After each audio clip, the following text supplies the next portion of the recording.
Hello hi everyone. Trivandrum to Mumbai expedition series day 5 Udupi to Karwar വ്ലോഗിലേക്ക് എല്ലാവർക്കും സ്വാഗതം.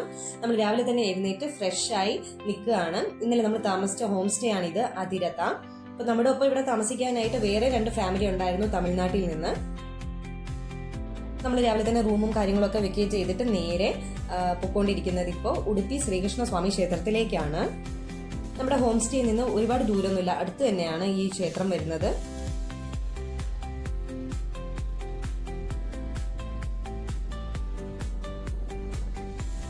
രാവിലത്തെ ടൈം ആയതുകൊണ്ട് തന്നെ അത്ര തിരക്കോ കാര്യങ്ങളോ ട്രാഫിക്കോ ഒന്നും തന്നെ ഇല്ല. നമുക്ക് സ്മൂത്ത് ആയിട്ട് പെട്ടെന്ന് തന്നെ അമ്പലത്തിലേക്ക് പോകാനായിട്ട് സാധിക്കും.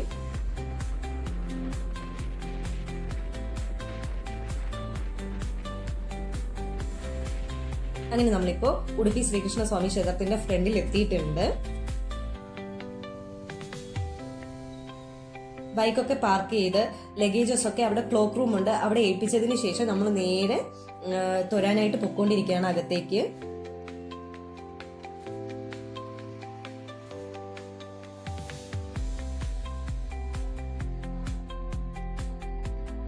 അമ്പലത്തിൽ കയറുന്നതിന്റെ തൊട്ട് മുമ്പിലായിട്ട് ഒരു മണ്ഡപം പോലത്തെ സെറ്റപ്പ് ഉണ്ട്. അവിടെ കീർത്തനമാണോ ഭജനയാണോ എന്താണെന്ന് അറിയില്ല, അങ്ങനെ കുറച്ച് ആൾക്കാർ ഇരുന്ന് അത് ഇങ്ങനെ പാരായണം ചെയ്യുന്നുണ്ടായിരുന്നു. അപ്പൊ അതൊക്കെ കണ്ടതിന് ശേഷം നേരെ നമ്മൾ അമ്പലത്തിന്റെ ഉള്ളിലേക്ക് കയറുകയാണ്. അകത്തോട്ട് കയറുമ്പോൾ നമ്മൾ ഈ കുളത്തിനെ ചുറ്റിയാണ് അമ്പലത്തിന്റെ ഉള്ളിലേക്ക് കയറാൻ സാധിക്കുള്ളൂ. അപ്പൊ മുകളിൽ നിന്ന് കുളത്തിന്റെ ഈ വ്യൂ കാണാനായിട്ട് എനിക്ക് ഭയങ്കര രസമായിട്ട് തോന്നി.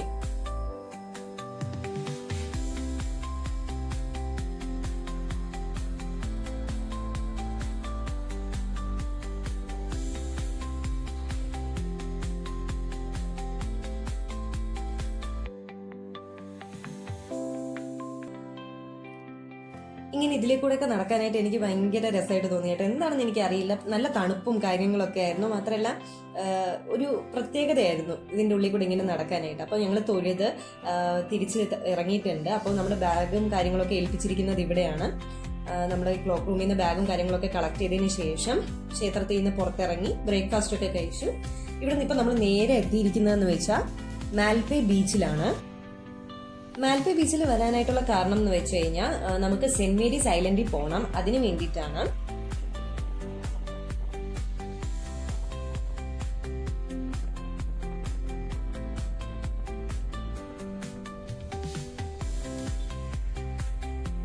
നല്ല രസമല്ലേ ബീച്ച് കാണാനായിട്ട്? ഞങ്ങൾക്ക് ഭയങ്കരമായിട്ട് ഇഷ്ടമായി. നല്ല ക്ലിയർ വാട്ടറും കാര്യങ്ങളൊക്കെ ആയിരുന്നു.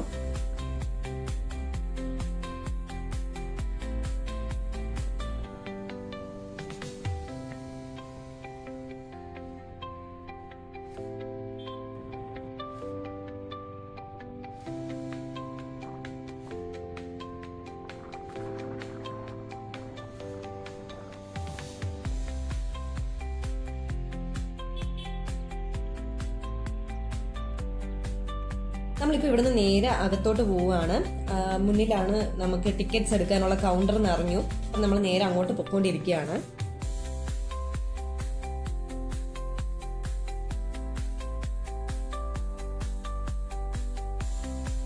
ബൈക്ക് കുറച്ച് മാറി പാർക്ക് ചെയ്തിട്ട് നമ്മൾ ടിക്കറ്റ് കൗണ്ടറിലേക്ക് ഇപ്പം നടന്നു പൊക്കോണ്ടിരിക്കുകയാണ്. അങ്ങനെ നമ്മൾ ടിക്കറ്റ് കൗണ്ടറിൽ എത്തിയിട്ടുണ്ട്. അപ്പോഴാണ് അവിടെ എഴുതി വെച്ചിരിക്കുന്നത് കണ്ടേ, closed today due to rough weather condition എന്ന് പറഞ്ഞിട്ട്. ഞങ്ങളുടെ ലാസ്റ്റ് വ്ലോഗ് കണ്ട ആൾക്കാർക്ക് മനസ്സിലായിട്ടുണ്ടാവും, നല്ല മഴയായിരുന്നു ഞങ്ങൾ ഹോം സ്റ്റേയിൽ എത്തുന്ന സമയത്ത്. അന്നത്തെ ദിവസം നന്നായിട്ട് രാത്രി ഫുള്ള് മഴയും പെയ്തിട്ടുണ്ടായിരുന്നു. അപ്പോൾ അതുകൊണ്ടാണ് നെക്സ്റ്റ് ഡേ ഇവർ ക്ലോസ് ചെയ്തേക്കുന്നത്. അങ്ങനെ നമുക്ക് സെന്റ് മേരീസ് ഐലൻഡിൽ പോകാനായിട്ട് സാധിച്ചില്ല. ബോട്ട്സും കാര്യങ്ങളൊന്നും എടുത്തിട്ടില്ല. നിങ്ങൾക്ക് കാണുമ്പോൾ മനസ്സിലാവും, എല്ലാ ബോട്ട്സും ഇങ്ങനെ പാർക്ക് ചെയ്ത് അങ്ങനെ ഇട്ടേക്കുവാണ്. അങ്ങനെ നമുക്ക് ലാസ്റ്റ് ഡേ മൈസൂർ പാലസ് പണി തന്നെങ്കിൽ ഇപ്രാവശ്യം സെന്റ് മേരീസ് ഐലൻഡ് പണി തന്നിട്ടുണ്ട്. നമുക്ക് കാണാനായിട്ട് സാധിച്ചില്ല. കടലിലൂടെ നടന്നു പോകുന്നതിന് വേണ്ടിയിട്ട് അവരൊരു വാക്ക് വേ പോലെ പണിതിട്ടിട്ടുണ്ടായിരുന്നു. ഞങ്ങൾ നേരത്തെ കണ്ടായിരുന്നു കുറച്ച് ആൾക്കാർ നടന്ന് അതിലെ പോകുന്നതൊക്കെ. അപ്പം ഞങ്ങളും ആ വാക്ക് വേയിലൂടെ നടന്ന് മുന്നിലേക്ക് പോയി. 2 സൈഡിൽ ഇരിക്കാനായിട്ട് നമുക്ക് സ്പേസ് ഒക്കെ ഉണ്ട് കേട്ടോ. അപ്പം ഞങ്ങൾ അവിടെ ഇരുന്ന് കുറേ ഫോട്ടോസും വീഡിയോസും കാര്യങ്ങളൊക്കെ എടുത്തു. എന്തായാലും സെന്റ് മേരീസ് ഐലൻഡിൽ പോകാനായിട്ട് പറ്റിയില്ല. അപ്പോൾ ഇതെങ്കിലും മാക്സിമം യൂട്ടിലൈസ് ചെയ്യാന്ന് വെച്ചു.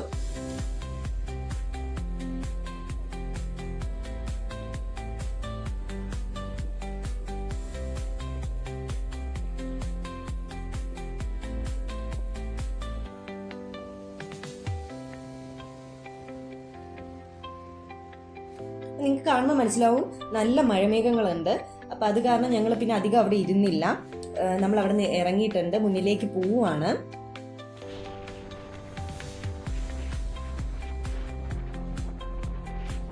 നമ്മളിപ്പോ നേരെ കുന്താപുര എന്ന് പറയുന്ന ഒരു സ്ഥലത്തേക്കാണ് പൊക്കോണ്ടിരിക്കുന്നത്.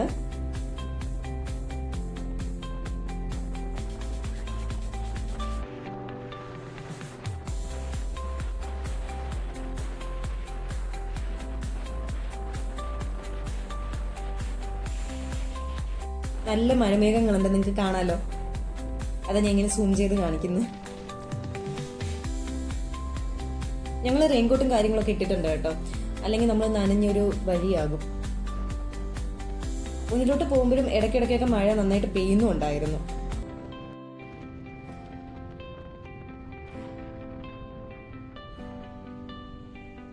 അങ്ങനെ നമ്മളിപ്പോ ഉടുപ്പി ടോൾ എക്സിറ്റ് ചെയ്തിട്ടുണ്ട്.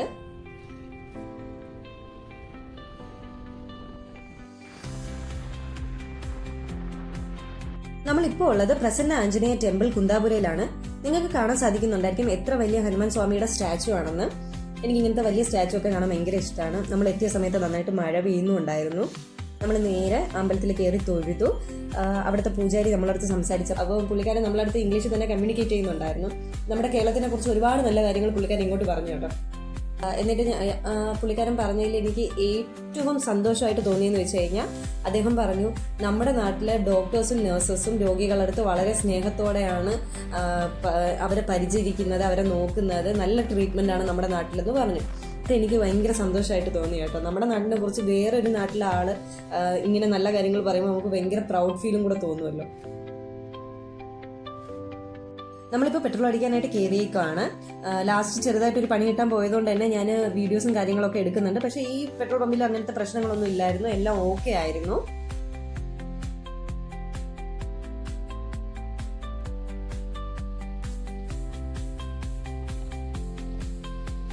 നിങ്ങളിപ്പോൾ കണ്ടുകൊണ്ടിരിക്കുന്നതാണ് മരവാന്തെ ബീച്ച്. നോർമലി നോക്കുമ്പോൾ ഏതൊരു ബീച്ച് പോലെ നമുക്ക് തോന്നത്തുള്ളൂ. പക്ഷേ ഈ ബീച്ചിന്റെ ഏരിയൽ വ്യൂ ഒന്ന് കണ്ടു നോക്കണം. അപ്പോൾ മാത്രമേ ഇതിന്റെ യഥാർത്ഥ ബ്യൂട്ടി നമുക്ക് മനസ്സിലാവത്തുള്ളൂ. നേരെ നോക്കുമ്പോൾ നമുക്ക് ഇതിന്റെ സ്ട്രക്ചറും കാര്യങ്ങളൊക്കെ പിടികിട്ടും. പക്ഷെ ഏരിയൽ വ്യൂവിലാണ് കുറച്ചുകൂടെ ഭംഗി. അത് കാണുമ്പോഴാ സാധാരണ ഒരു ബീച്ച് പോലെയല്ല, അതിൽ നിന്നും ഡിഫറെന്റ് ആണ് ഈ ബീച്ച് എന്ന് നമുക്ക് മനസ്സിലാവും. ഈ ബീച്ചിന്റെ ഒരു സൈഡിൽ പുഴയും മറു സൈഡിൽ കടലുമാണ്. ഇതേ സെയിം പ്രതിഭാസമാണ് നമ്മുടെ സ്വന്തം ട്രിവാൻഡ്രത്തെ വർക്കലയിലും. മരവാന്തെ ബീച്ച് അറബിക്കടലും സൗവർണിക നദിയും കൂടി ചേരുന്ന മനോഹരമായ കാഴ്ചകൾക്കാണ് യഥാർത്ഥം പറഞ്ഞു കഴിഞ്ഞാൽ ഫേമസ് ആയിരിക്കുന്നത്. മരവാന്തെ ബീച്ചിന്റെ വേറൊരു പേര് വിർജിൻ ബീച്ച് എന്നും കൂടെയാണ് കേട്ടോ.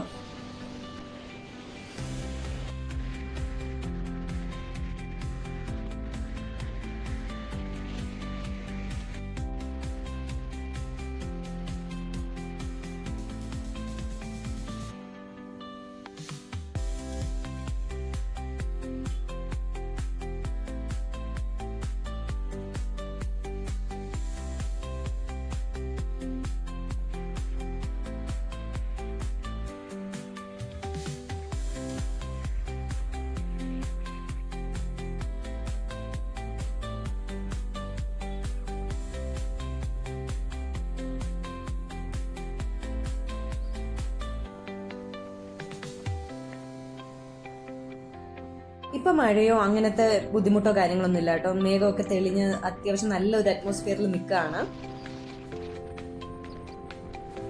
അവിടെ എവിടെയായിട്ട് ചെറിയ ചെറിയ മലകളും ഒക്കെ കണ്ട് ഞങ്ങളിങ്ങനെ മുന്നിലോട്ട് പോവാണ്.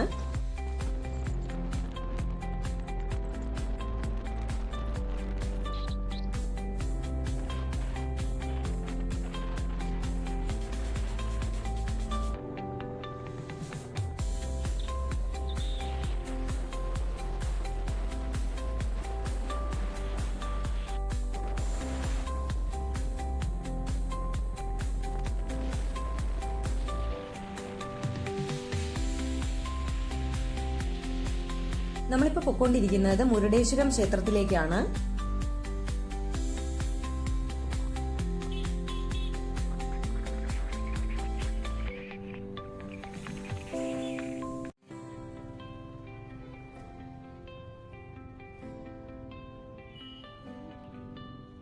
ദൂരെ നിന്ന് നമുക്ക് കാണാൻ സാധിക്കും മുരുടേശ്വരം ക്ഷേത്രം.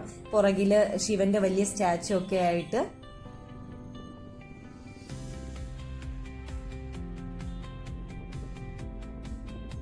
ഈ അമ്പലത്തിന്റെ മുകളിൽ ആ ആകാശത്തിന്റെ ഭംഗിയും കൂടെ വരുമ്പോൾ എന്തോ ഭയങ്കര വലിയ പ്രത്യേകതയായിട്ട് തോന്നി. ഇന്നത്തെ ദിവസം ഇവിടെ എത്തിയത് ഞങ്ങൾക്ക് ഭയങ്കര സന്തോഷമുണ്ട് കേട്ടോ. ആ ഒരു അറ്റ്മോസ്ഫിയറിൽ ഈ ടെമ്പിൾ കാണുമ്പോൾ ഭയങ്കര സ്പെഷ്യലായിട്ടാണ് തോന്നുന്നത്.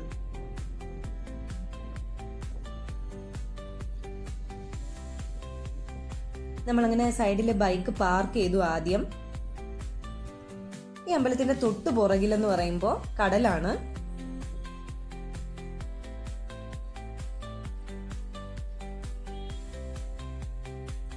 അത്യാവശ്യം നല്ല തിരക്കുണ്ടായിരുന്നു കേട്ടോ ഇന്നത്തെ ദിവസം. കാണുമ്പോൾ നിങ്ങൾക്ക് മനസ്സിലാവുന്നുണ്ടായിരിക്കും. അമ്പലത്തിന്റെ ഹൈറ്റ് തന്നെ ഞാൻ കുറച്ചു നേരം നോക്കി നിന്നു ഇങ്ങനെ.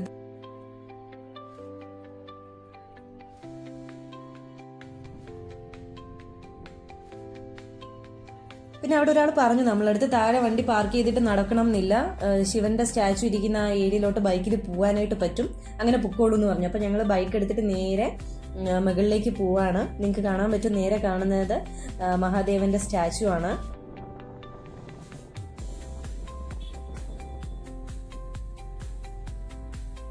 ഇവിടെ എത്തിയപ്പോൾ ഹരി എന്നോട് പറയുമായിരുന്നു എനിക്ക് ഫോട്ടോ എടുത്ത ബൈക്കുമായിട്ട് നിൽക്കുന്ന ഫോട്ടോ എടുത്താന്ന് പറഞ്ഞിട്ട് ഞാൻ അങ്ങനെ ഹരിയുടെ ഒരു ഫോട്ടോ ഒക്കെ എടുത്തു കൊടുത്തു. നമ്മളിപ്പോൾ നേരെ ഉള്ളിലേക്ക് അമ്പലത്തിലേക്ക് പോവുകയാണ്.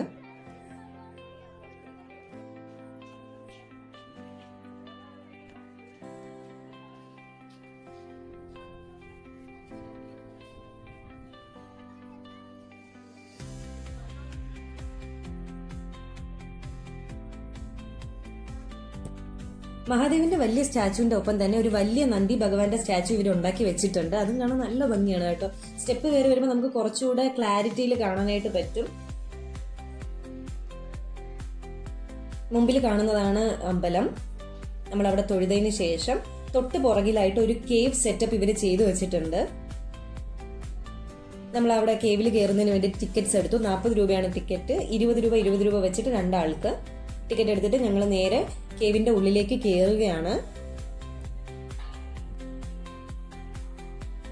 കേവിനുള്ളിൽ കൂടെ ഇങ്ങനെ നടക്കുമ്പോൾ എനിക്ക് മനസ്സിൽ തോന്നിയ കാര്യം എന്ന് വെച്ച് കഴിഞ്ഞാൽ നമ്മുടെ പുരാണ കഥകളിലേക്ക് ഒരു യാത്ര പോകുന്നത് പോലെയാണ് തോന്നിയത്. ഇവർ അത്രയും മനോഹരമായിട്ട് ഒരുപാട് സ്റ്റാച്യൂസ് ഒക്കെ നമ്മുടെ പഴയ സ്റ്റോറീസിനെ റെപ്രസെന്റ് ചെയ്ത് അവർ ഉണ്ടാക്കി വെച്ചിട്ടുണ്ട്.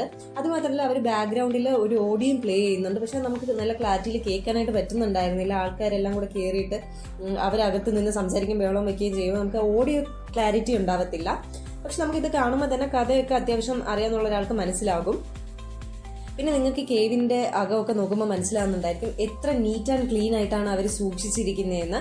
കേവിന്റെ ഉള്ളു മാത്രമല്ല കേട്ടോ, ഈ ടെമ്പിളിന്റെ ഏരിയ മൊത്തം അവർ നല്ല നീറ്റ് ആൻഡ് ക്ലീൻ ആയിട്ടാണ് സൂക്ഷിച്ചിരിക്കുന്നത്. ഇതൊക്കെ എന്നെ ഒരുപാട് ഇംപ്രസ് ചെയ്ത കാര്യങ്ങളാണ്, എനിക്ക് ഒത്തിരി ഇഷ്ടമായി.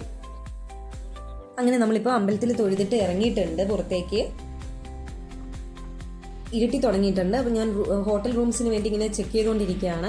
ഹൈവേ തന്നെ ഉള്ള ഒരു റൂം നമ്മൾ ഹോട്ടലിൽ വിളിച്ച് ചോദിച്ചു. അപ്പോൾ അവർ അവൈലബിൾ അല്ല എന്ന് പറഞ്ഞു. പിന്നെ നെക്സ്റ്റ് ഉള്ള ഓപ്ഷൻ എന്ന് പറഞ്ഞാൽ കാർവാർ എന്ന് പറഞ്ഞ സ്ഥലത്ത് പോയാലേ ഹോട്ടൽസ് വല്ലതും കിട്ടത്തുള്ളൂ. അപ്പോൾ ഞങ്ങൾ നേരെ അങ്ങോട്ട് പോയിക്കൊണ്ടിരിക്കുകയാണ്. പോകുന്ന വഴിക്ക് ഞാനിങ്ങനെ മാപ്പ് സെർച്ച് ചെയ്തുകൊണ്ടിരുന്ന സമയത്താണ് കാണുന്നത് ലെഫ്റ്റ് സൈഡിൽ കൂടെ ഗംഗാവലി എന്ന് പറഞ്ഞിട്ടൊരു റിവർ പോകുന്നതായിട്ട് കണ്ടു ഞാൻ. അപ്പോൾ ഞാൻ ഈ റിവറിന്റെ പേര് എവിടെ കേട്ടിട്ടുണ്ടല്ലോ, നല്ല ഫെമിലിയർ ആണല്ലോ എന്നൊക്കെ പറഞ്ഞ് ഇങ്ങനെ ചിന്തിക്കുമായിരുന്നു. ഞാനപ്പോൾ ഒന്ന് ജസ്റ്റ് ഇതൊന്ന് സൂം ഔട്ട് ചെയ്തു. അപ്പോഴാണ് എഴുതി കാണിക്കുന്നത് കണ്ടത് ഷിരൂർ എന്ന് പറഞ്ഞ പ്ലേസിലാണ് നമ്മളിപ്പോൾ ഉള്ളതെന്ന്. എനിക്ക് അതും കൂടെ കേട്ടപ്പോൾ എനിക്ക് മനസ്സിലായി അർജുൻ എന്ന് പറഞ്ഞ ചേട്ടൻ്റെ ലോറി ആക്സിഡന്റ് ആയ, ലാൻഡ് സ്ലൈഡിൽ പെട്ടിട്ട് ആക്സിഡന്റ് ആയ ആ ഏരിയയിലാണ് നമ്മളിപ്പോൾ ഉള്ളതെന്ന് എനിക്ക് മനസ്സിലായി. നിങ്ങൾക്ക് റോഡ് കാണുമ്പോൾ മനസ്സിലാവില്ലേ എന്തോ ഒരു ഇരുട്ടാണ്. ഇവർ സ്ട്രീറ്റ് ലാമ്പോ കാര്യങ്ങളോ ഒന്നും വെച്ചിട്ടില്ല. വലതുവശത്ത് വെച്ചാൽ വലിയ വലിയ മലകളാണ്. അത് ഞാൻ നല്ല സൂക്ഷിച്ച് നോക്കിയപ്പോഴാണ് എനിക്ക് കാണാൻ തന്നെ പറ്റുന്നത്. അത്ര ഇരുട്ടായിരുന്നു. ഈ വഴി കൂടെ ട്രാവൽ ചെയ്യുമ്പോൾ മൊത്തം എൻ്റെ മനസ്സിൽ ആ ചേട്ടനെ കുറിച്ചിട്ടാണ് ചിന്തിച്ചിരുന്നത്. കാരണം അന്ന് ഈ ചേട്ടൻ രക്ഷപ്പെടണം എന്ന് പ്രാർത്ഥിച്ച ആൾക്കാരുടെ കൂട്ടത്തിൽ ഞാനും എൻ്റെ ഫാമിലിയും ഒക്കെ ഉണ്ട്. അതുകൊണ്ട് എനിക്ക് ഒത്തിരി വിഷമം തോന്നി കേട്ടോ ഈ വഴിയിൽ ഇങ്ങനെ യാത്ര ചെയ്യുമ്പോൾ. കാർവാർ എത്തുന്നതിന് തൊട്ട് മുമ്പുള്ള ടണലാണിത്. ഞങ്ങൾക്ക് രണ്ടാൾക്കും ടണലിൻ്റെ ഉള്ളിൽ കൂടെ ട്രാവൽ ചെയ്യാനായിട്ട് ഭയങ്കര ഇഷ്ടമാണ്. സാധാരണ റോഡിൽ കൂടെ ട്രാവൽ ചെയ്യുന്നതിനേക്കാളും എക്സ്ട്രീംലി ഡിഫറെൻ്റ് ആണല്ലോ. ടണലിൻ്റെ ഉള്ളിൽ കൂടെ പോകുമ്പോൾ വേറെ വൈബാണ്. ഞങ്ങൾക്ക് രണ്ടുപേർക്കും ഭയങ്കര ഇഷ്ടമാണ് അത്. മുന്നിലേക്ക് പോകുമ്പോൾ ഒരു മേള കൈൻഡ് ഓഫ് സെറ്റപ്പ് ഒക്കെ ഞങ്ങൾ കണ്ടിട്ടുണ്ടായിരുന്നു. പക്ഷെ കയറാനായിട്ടൊന്നും നിന്നില്ല. കാരണം സ്റ്റേക്ക് വേണ്ടിയിട്ട് നമുക്ക് ഹോട്ടലോ കാര്യങ്ങളോ ഒന്നും സെറ്റ് ആയിട്ടുണ്ടായിരുന്നില്ല. അപ്പം നമ്മൾ ആ ഒരു ടെൻഷനിൽ മുന്നിലേക്ക് തന്നെ പൊയ്ക്കൊണ്ടിരിക്കുകയായിരുന്നു.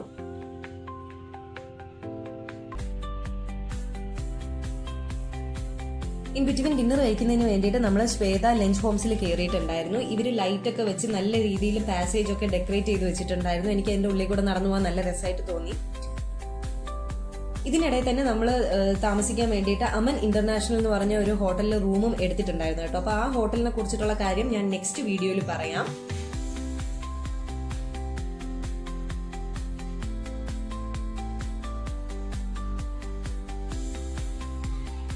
റൂം വരുന്നത് ഇങ്ങനെയാണ്. അപ്പൊ നമ്മുടെ ഇന്നത്തെ വീഡിയോ ഇവിടെ വെച്ച് വൈൻഡ് അപ്പ് ചെയ്യുകയാണ്. നെക്സ്റ്റ് വീഡിയോ ആയിട്ട് ഉടനെ വരാം. Thanks for watching. ബൈ.